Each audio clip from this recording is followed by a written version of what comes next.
Good evening, and welcome to Headlines and Beyond on INN. I am Dr. Daniel Karras, and today's report is for the day of March 12th, and it's Monday, 2012. Well, the usual suspects are back in the line in the headlines again today. It's basically Syria, Afghanistan, Iraq,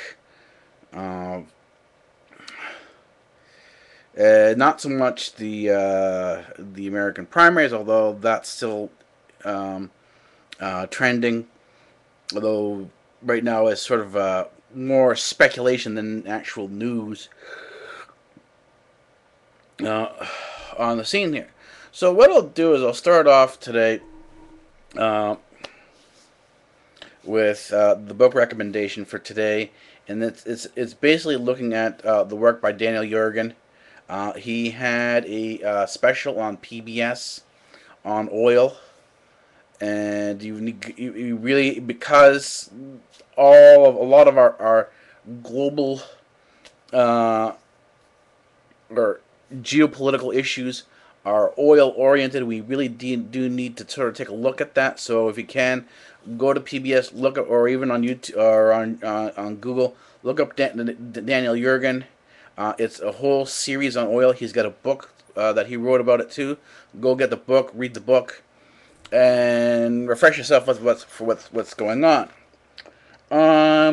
So today I was sort of looking out for more sources, and I'm still having problems sourcing um, uh, the let's call it the view that we should be attacking Syria in order to gain uh, we call it a humanitarian corridor. Now, let's be clear: when the people who are calling for a humanitarian corridor are actually calling for a humanitarian corridor, they're not talking about simply uh, putting ambulances in there. They're talking about using military might to destroy the Syrian Air Force, to basically start firing missiles into Syria and attacking the Syrian forces on behalf of the so-called Free Syrian Army and these rebel forces. But the thing is if you and this is the call that came again from William Hague. It came from Secretary Clinton, uh, who did another about faces. Just at the end of the week, she was backing off on her statements on attacking Syria. Now she's back and wants to attack Syria again. Um, Anderson Cooper, I don't know what's wrong with him, but he seems to be really gung ho on this. And just the report, the hour before him, there is I can't remember what the reporter name is on CNN. She was a little more balanced in her tone. And when you go look at the evidence produced for what's going on, what happened today, the civilians killed in homes, we don't know exactly who actually killed these people. There's no way to confirm who killed them. I mean, this is the problem. I mean, he says, well, how can you know the rebels do these horrible things to their own people who they're supporting them? Well, if you understand what's happening in Syria, because it's happening all over the place. Yemen, where they've had this Arab Spring going on for a while now, has broken up into sectarian violence, where you have Muslim against Muslim. We see this in Iraq. We've seen this in Iraq from the beginning of the Iraq War, where you had Muslims attacking Muslims, and you're still having Muslims attacking Muslims in Iraq. It even popped up today when the report came out on the arson attack on a mosque in Brussels. It wasn't a neo-Nazi. It wasn't an ultra-nationalist white group. It was another Muslim. And it revealed that in that community there are factional there's factional fighting, sectarian fighting going on between the various different Muslim groups. And the Muslims are not all single one homogeneous group, that there are a whole variety of them, and there are often conflicts between them. And so the thing is that when we see this, the massacre, what they call the massacre in Homs, and you automatically hear from many groups who are pushing at the UN for an attack on Syria, that this is a Syrian issue. This is something caused by the Syrian army, and you look to see even on the BBC or any of the this is funny. Even as Anderson Cooper was saying that, was talking about the fighting going on there, the attacks. The videos he was showing that was attributing these attacks and showing how horrible things were in Syria. If you listen, what you need to do is listen carefully to the footage, and you have to hear behind the talking. If you hear the refrain Allah Akbar, while you're hearing the firing, you're seeing the shooting, you're seeing all the stuff going on. If you're hearing and seeing that, that's not the Free Syrian. That's not the army. That's not the Syrian army. That's not Bashir's men. That's Al Qaeda. Anytime you hear Allah Akbar, that's a jihadist. The jihadist refrain is always going to be Allah Akbar. When you hear that, you're listening to something that's jihadist. And most of the videos that was being played behind Anderson Cooper's discussion about what was going on in Syria, why is Kofi Annan taking so long? Anderson Cooper wants more direct, and so does the report. He is talking to this the photojournalist on the phone, that they want more direct military action in there to sort of get humanitarian aid into these people. Well, the thing is, he kind of defeated his own purpose. If a person was careful and aware of who produces what type of video, you would have seen that a large chunk of the videos that he was showing were jihadist videos. And this causes a huge credibility gap for the photojournalist who says that Syrian civilians are being massacred. Because if the jihadists can get out videos of attacks and so on and so forth, and they've got a lot of material. The jihadists have a lot of material coming out. They don't have a little bit of material. They have a lot of material. It's easy to find jihadist material on Syria on the internet. It's not a problem to do that. It is hard to find any evidence at all against the Syrian army. This is where the problem is coming in. Is that, and this is what I'll be doing again tomorrow. I'll be going back and re-looking at some of my sources to see if I can find anything against the Syrian, really anything hard and fast against the Syrian government. But even if you can find something where where there, let's say there are, as I said before, we can call them human rights atrocities. I mean, but then again, we're gonna remember and put this into context the way we're going to be dealing with things here. All war and all military conflict is a human rights tragedy. They're human atrocities. No one benefits from war. So this is not the perspective here. The perspective here is if we want to try to get past war, we need to understand why these conflicts are happening and not simply just blindly blunder on. And this is the whole point to the news here, is that we're not going to simply be a patsy for somebody else. And Anderson Cooper has shown right from, if you watch his if you go back and look at his work on Katrina, look at what he was saying during Katrina, and then afterwards, what ended up happening, how they ended up showing that the police were part of the Katrina problem, that there was a complete breakdown in the city for all the emergency services, that the governor had not declared a state of emergency and cleared for the military troops, for military troops or for FEMA to go in and take care of the problem. That even during the crisis, the former governor of Louisiana had been AWOL and they couldn't find her. So if you go back and look at all this, and you go back and look at what Anderson Cooper reported, they're two completely different things. Anderson Cooper, from day one, boots on the ground, and he was easily able to get in there, was blaming George Bush directly for Katrina. Everything you hear about, all the rhetoric you hear against George Bush about Katrina, most of it, and a large chunk of it, started with Anderson Cooper from the first day on the ground. But if you go in and you actually look at what happened to Katrina, you'll see that as you get more and more into the evidence, including the police officer who shot that man in the back, and were later found guilty of this, that George Bush had nothing to do with the mess that was going on the ground.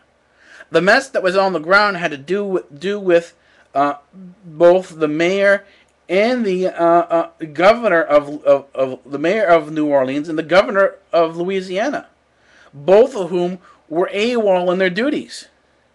Both of them had serious problems within their security staff, and particularly the police, in dealing with the lawlessness that occurred afterwards. It was found out that a large chunk of the lawlessness, these gangs that were roaming around New Orleans, included members of the police force. So, what does George Bush have to do with this? But this is exactly, I said, if you go back, and I said, this is sort of, you are going to have to do some homework when you watch this channel. You are going to have to go, if you really want to understand something, you have to go back and do the research, look at Katrina, go back through all the notes of Katrina, look at the number of police who were actually arrested afterwards. Look at the trials of police brutality after that, and then you can sort of start putting some of these things together, and you can see how Anderson Cooper does his reporting. But of course, Anderson Cooper is very well protected because, one, he's Gloria Vanderbilt's son, so there's no real particular risk there. If he loses his job, so what? But he's also protected by the DCA.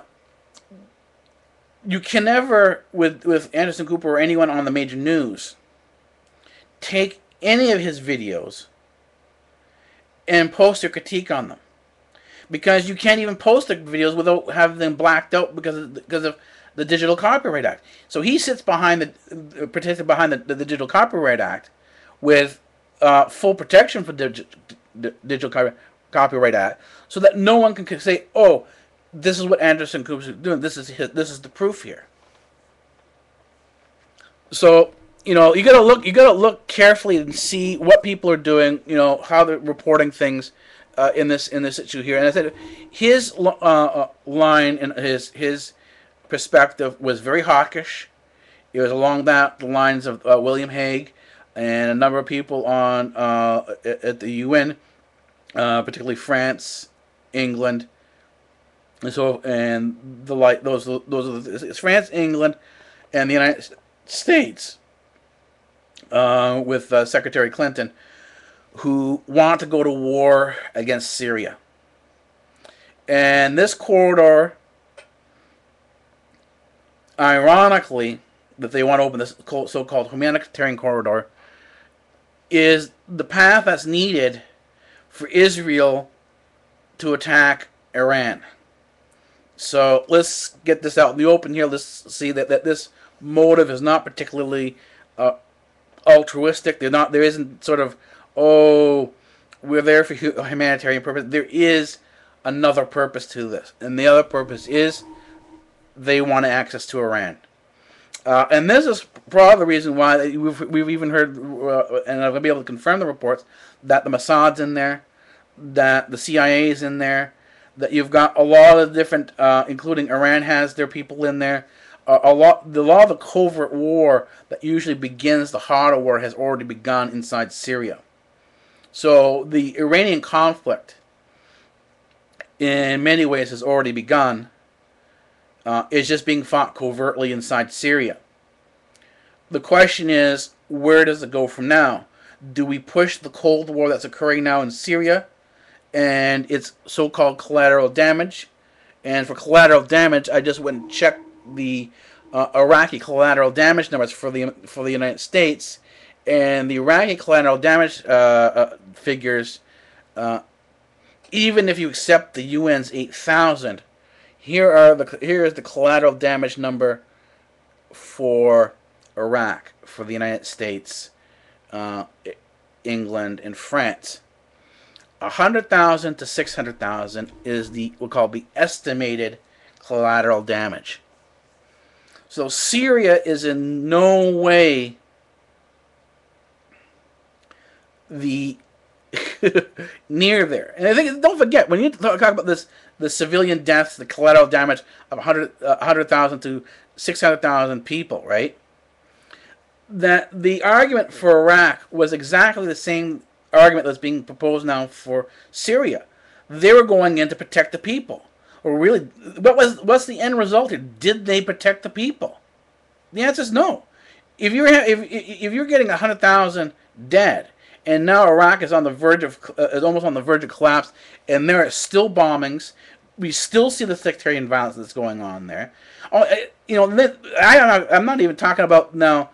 You could go beyond Iraq and say, okay, what was the result in Afghanistan? Take a look, see what happened. The attack that the massacre that occurred in Afghanistan, where the American soldier, let's say, went crazy and by himself killed these 19 civilians. Now the thing is that there are some problems I have with the story there, because they're saying this guy went berserk in 2 different villages and killed people, and these are the results of the death over in 2 villages. So it's either one person or something else was going on, and one person is sort of being singled out for this. But I do have to go back and try. Sometimes reports in the news can be conflicting, and you do need to go out and source some of these things to see if the news you're initially being told. And see, don't forget that the United States, the U.S. military, and most militaries, not just simply say the U.S., most militaries have a history of lying to the public. So this is why there's sort of one report out of the BBC said 2 villages were hit, rather than just 1 village being hit. So I have to go back and check that out to see whether it's more than 1 village, or if there's something more going on here than simply this one person went berserk, or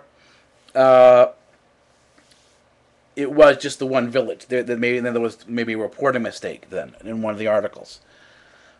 But go from there, from Afghanistan to Libya, where you didn't have primarily U.S. involvement.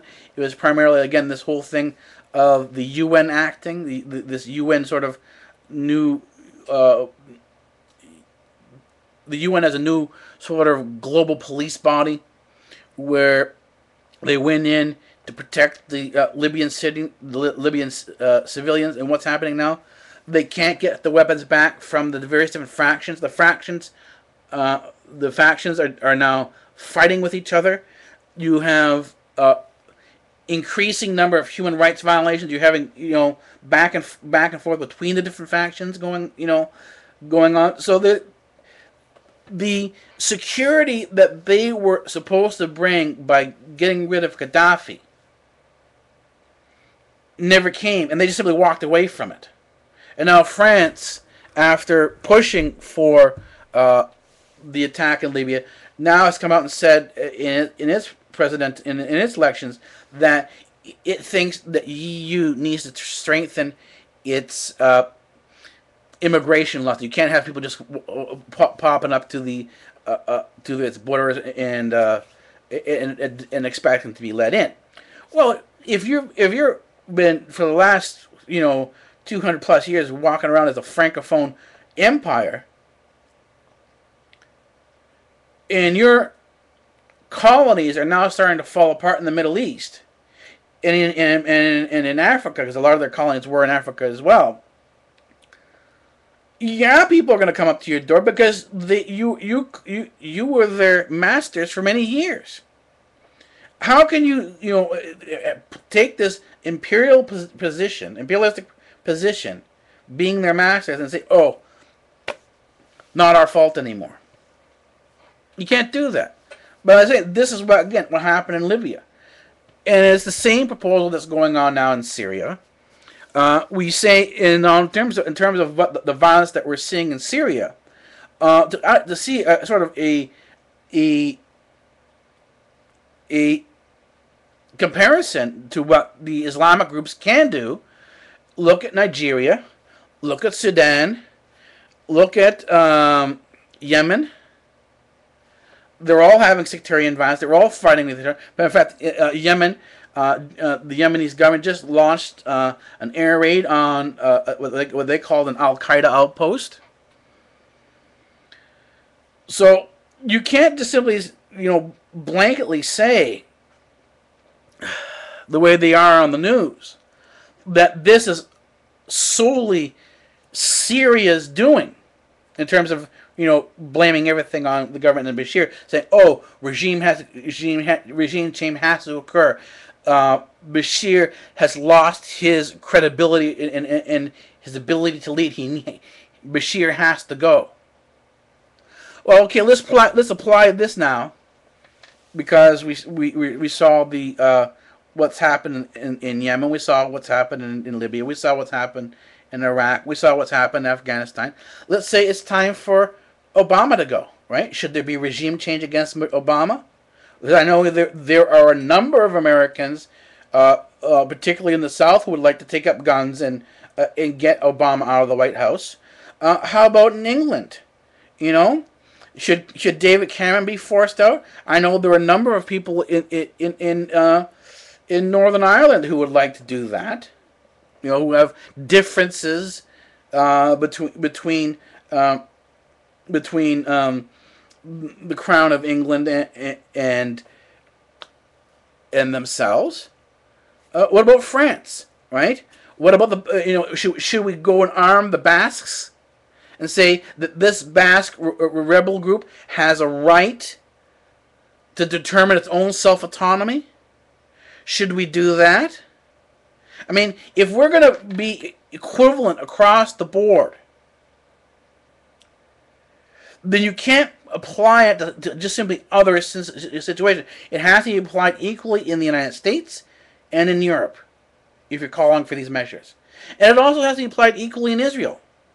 I mean, Israel did this preemptive strike against this what it says was a Hamas militant who was planning to do a bombing attack on Israel with rockets and everything. He hadn't done anything. They were saying he was planning to. So the Hamas groups started firing rockets back into Israel. Didn't hit anything. And Israel went and hit with airstrikes at Gaza. Now, do we call the Hamas groups freedom fighters? We call them the Army for Free Gaza? And arm them in a regime change against the Israeli government? Do we do that? I don't think so. And the thing is, this report on Gaza and the reports that are coming out of Israel from Israelis on what's happening to the Palestinians, particularly even in the West Bank, even though there was an agreement reached, and what's called the largest outpost, illegal outpost in the West Bank, the Israeli settler outpost in the West Bank, is going to be moved. This hasn't stopped Israel from going in and destroying neighborhoods and taking it over. So is Israel going to be held to the same global standards? And if it doesn't agree to the UN standards, are we going to go in and say, sorry, we're going to have a regime change? In other words, is regime change going to be the standard for everybody under the UN flag? And the thing is, Anderson Cooper, who is known to be affiliated with AIPAC, along with William Hague and along with Senator Clinton, well known to be associated with AIPAC.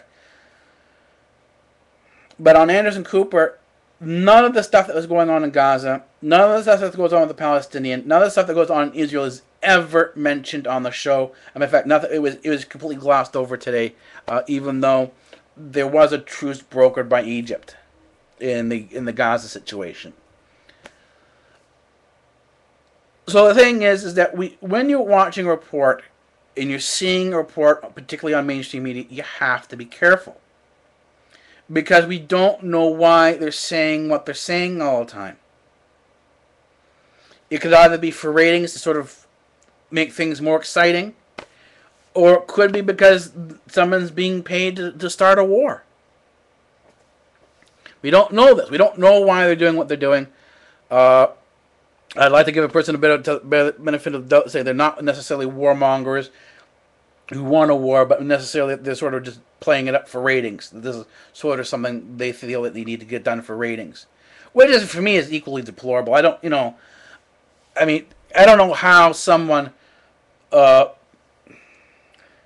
decidedly uses somebody else's pain and misery, like a war from a war, for their own ratings benefits. I mean, that's. I mean, do you call this good ethics? Anyways, I will leave you for tonight. This is it for the report. The headlines tonight. I will have news sources for you and another reference tomorrow night that you should go out, read, and watch. So, good evening.